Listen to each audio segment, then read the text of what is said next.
Last year honourable supreme court का एक judgement आया था। और जजमेंट जैसे ही आया ना, पूरे देश के अंदर तहलका मच गया, अलग अलग जगह प्रोटेस्ट हो रहे हैं, लोग मतलब हजारों की संख्या में सड़कों पे आ गए। अब वो जो जजमेंट है ना, किसी लीगल पॉइंट से रिलेटेड नहीं है और ना ही किसी क्रिमिनल से रिलेटेड है, ना ही किसी पॉलिटिशियन से रिलेटेड है। वो जजमेंट था हमारे स्ट्रीट में घूमने वाले मासूम से कुत्तों के ऊपर। अब उस जजमेंट के अंदर बोला गया कि जो जितने भी आवारा कुत्ते घूम रहे हैं ना, उनको पकड़ के डालो शेल्टर में। अब जैसे ही जजमेंट आया, इसके अंदर गाइडलाइंस आई, वैसे ही लोग आ गए सड़कों पे कि सर ये कुत्ते बेजुबान हैं, उनकी बात कौन सुनेगा, कौन समझेगा। और शेल्टर्स की वीडियो सोशल मीडिया पे वायरल हुए कि किस हालत में कुत्तों को शेल्टर में रखा जाता है। इंटरेस्ट हुई, मैंने भी एक या दो वीडियो देखी, उसके बाद मैं देख ही नहीं पाया। इतनी ज्यादा खराब हालत थी कुत्तों की शेल्टर में, खाने को नहीं मिल रहा, और जहां पे कैपेसिटी 50 कुत्तों की, वहां पे 200-300 कुत्ते रखे हुए हैं। मतलब हालत खराब है, कुत्ते आपस में लड़ रहे हैं, काट रहे हैं, मतलब बहुत बुरी हालत है। तो इस वजह से जो डॉग लवर्स थे उन्होंने बोला कि सर प्लीज इस जजमेंट को, जो आपने गाइडलाइंस दी, डायरेक्शंस दी, उनको रिकंसीडर कीजिए। सुप्रीम कोर्ट ने बोला ठीक है, रिकंसीडर करते हैं। अब आज ही के दिन फाइनली सुप्रीम कोर्ट का जजमेंट आ गया और सुप्रीम कोर्ट ने उन गाइडलाइंस को रिकंसीडर करने से मना कर दिया, हम रिकॉल नहीं करेंगे, जो गाइडलाइंस दी वो बिल्कुल करेक्ट है। अब ये जजमेंट आने के बाद फिर से जितने भी डॉग लवर्स हैं उनके अंदर फिर से मासूमियत छा चुकी है कि भैया अब क्या करें।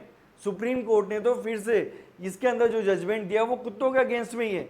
और यहां पे सुप्रीम कोर्ट ने और भी ज्यादा स्ट्रिक्ट वे में बहुत सी बातें बोली हैं। और सुप्रीम कोर्ट ने जो लॉजिक दिया है ना कि क्यों हम कुत्तों को बंद कर रहे हैं, क्यों शेल्टर्स में डाल रहे हैं, वो भी ऑलमोस्ट वही लॉजिक है जो पहले दिया गया था, बट थोड़ा सा असर्टिव टोन में उन्होंने ये बातें बोली है। तो क्या है लॉजिक, क्या गाइडलाइंस दी और क्या स्ट्रिक्ट सेंस में और डायरेक्शन दिए, चलिए जानते हैं हमारे आज के इस वीडियो के अंदर। Welcome to Sarathi institute of law, आपका अपना लीगल चैनल। अब इस जजमेंट को और डिस्कस करने से पहले कुछ बैकग्राउंड के फैक्ट जान लेते हैं, क्योंकि कुछ ऐसे लोग हो सकते हैं जिनको शायद इस जजमेंट के बारे में, इस इंसिडेंट के बारे में ज्यादा पता ना हो। तो देखिए, लास्ट ईयर सुप्रीम कोर्ट ने सो मोटो कॉग्निजेंस लिया था। अब सो मोटो कॉग्निजेंस क्या होता है, देखिए नॉर्मली क्या होता है, जब भी डिस्प्यूट होता है दो जनों में, तो उन दोनों में से कोई भी एक इंडिविजुअल कोर्ट के पास जाता है। लेकिन हमारे सुप्रीम कोर्ट के पास एक स्पेशल पावर है, वो है सो मोटो कॉग्निजेंस की। उसके अंदर क्या होता है कि जब भी सुप्रीम कोर्ट को लगता है कि कोई भी मैटर बहुत ज्यादा सीरियस है, अब वो मैटर किसी भी चीज से रिलेटेड हो सकता है, तो वहां पे supreme court without receiving any complaint from any person, supreme court खुद ही उस मैटर की सुनवाई करने लग जाता है।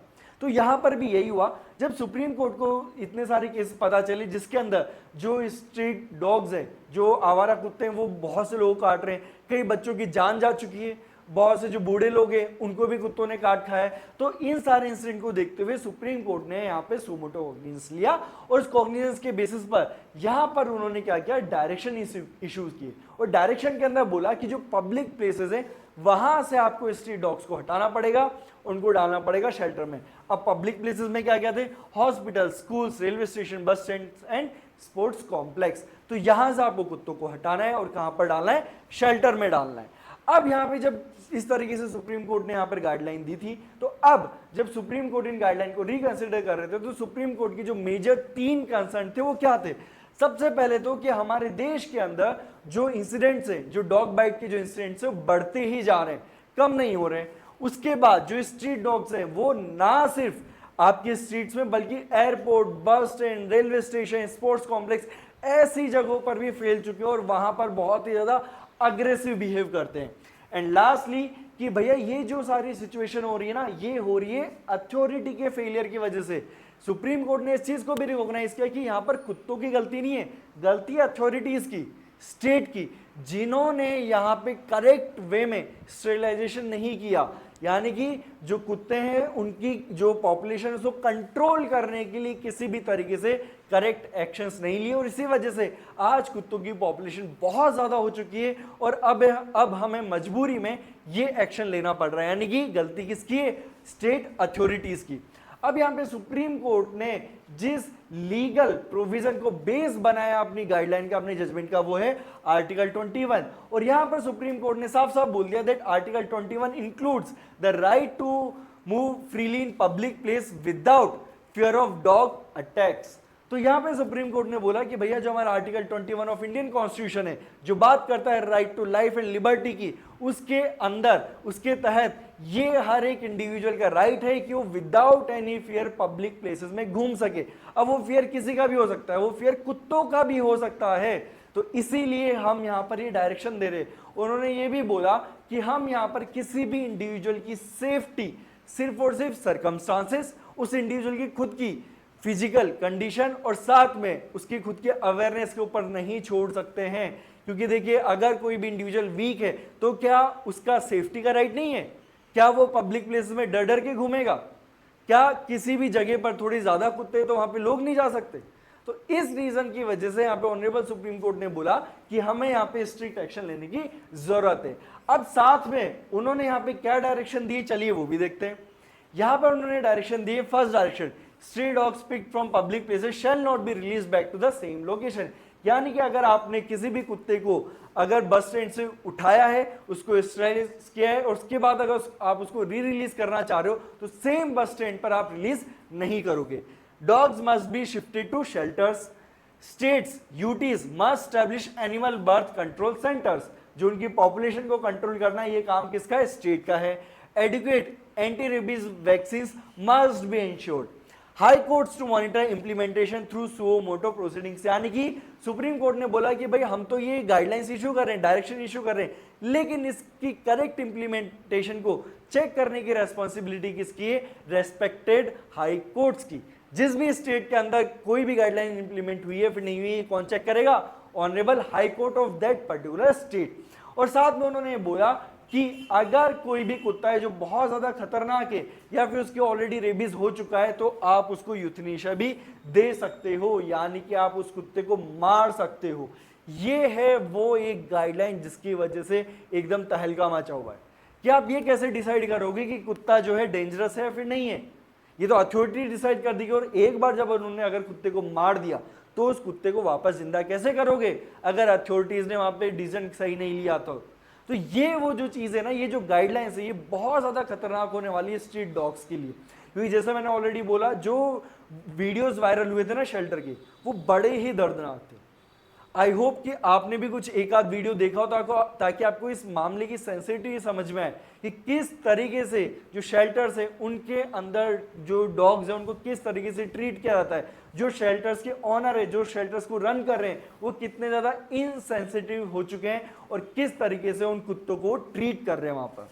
अब यहां पर सुप्रीम कोर्ट ने ना सिर्फ ये गाइडलाइंस दी बल्कि जो अथॉरिटीज है उनकी भी रेस्पॉन्सिबिलिटी बनाई है। क्या रेस्पॉन्सिबिलिटी बनाई है? सबसे पहले सुप्रीम कोर्ट ने बोला that officials failing to implement directions may face contempt proceedings, disciplinary actions. यानी कि जिन अथॉरिटीज को रेस्पॉन्सिबिलिटी दी जाएगी और अगर उन्होंने रेस्पॉन्सिबिलिटी फुलफिल नहीं की है तो ऐसे सिचुएशन में उनके अगेंस्ट में कंटेम्प्ट प्रोसीडिंग चलाई जाएगी और साथ में उनके अगेंस्ट में डिसिप्लिनरी एक्शन भी लिया जाएगा। कोर्ट ने यह भी ऑब्जर्व किया that poor implementation of sterilisation and vaccination policies worsen the problem. यानी कि जो ये प्रॉब्लम्स है, ये जो सारी सिचुएशन है क्यों खराब हुई है? क्योंकि जो हमारी अथॉरिटीज हैं उन्होंने ऑलरेडी एग्जिस्टिंग पॉलिसीज को सही से इंप्लीमेंट नहीं किया। साथ में the lack of institutional commitment allowed the stray dog manage to grow national wide. तो यानी कि सुप्रीम कोर्ट ने यहाँ पे ये तो रिकॉग्नाइज कर लिया है कि यहाँ पे जो सारी गलती हो रही है वो किसकी वजह से हो रही है? अथॉरिटीज की वजह से हो रही है। अगर अथॉरिटीज टाइम रहते अपना काम कर लेती तो शायद ये प्रॉब्लम फेस ना करनी पड़ती। तो इस तरीके से सुप्रीम कोर्ट ने जजमेंट दिया। अब मेरा जो क्वेश्चन है, यानी जो मेरे खुद के दिमाग में क्वेश्चन आया और दिल में भी क्वेश्चन आया कि अब इन कुत्तों का होगा क्या? जो एक लास्ट ऑप्शन था सुप्रीम कोर्ट के थ्रू रिलीफ मिलने का, वो भी एग्जॉस्ट हो चुका है। अब क्या होगा इनका? क्योंकि रातों रात तो शेल्टर की सिचुएशन सुधर नहीं सकती है। रातों रात शेल्टर जो है मतलब 10 से 100 नहीं हो सकते, रिक्वायरमेंट बहुत ज्यादा है। और रातों रात हमारी अथॉरिटीज सेंसिटिव नहीं हो सकती है कि कुत्तों का ध्यान रखना है। तो आपने जो डायरेक्शंस दिए हैं अगर हमने उनको इंप्लीमेंट कर दिया टाइम रहते तो फिर यहाँ पे कुत्तों का ध्यान कौन रखेगा? हालत खराब हो जाएगी कुत्तों की। और कितने बेजुबान जानवर जो खुद की आवाज नहीं उठा सकते हैं, कितने बेजुबान लोग मतलब जानवर मारे जाएंगे और कितने एकदम घटिया हालत में वो रोएंगे। अब कौन देखेगा उनको? क्या होगा उनका?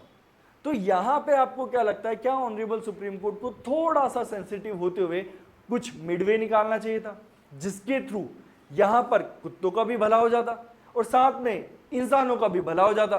तो यहां पे आपका क्या ओपिनियन है, हमें कमेंट सेक्शन में जरूर बताइए।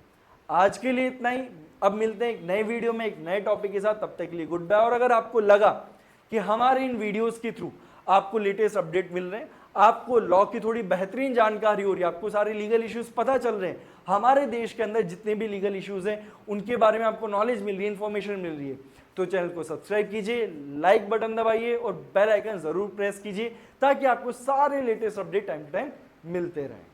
चलिए इसी के साथ आपसे विदा लेते हैं, अब मिलेंगे एक नए वीडियो में एक नए टॉपिक के साथ, तब तक के लिए गुड बाय।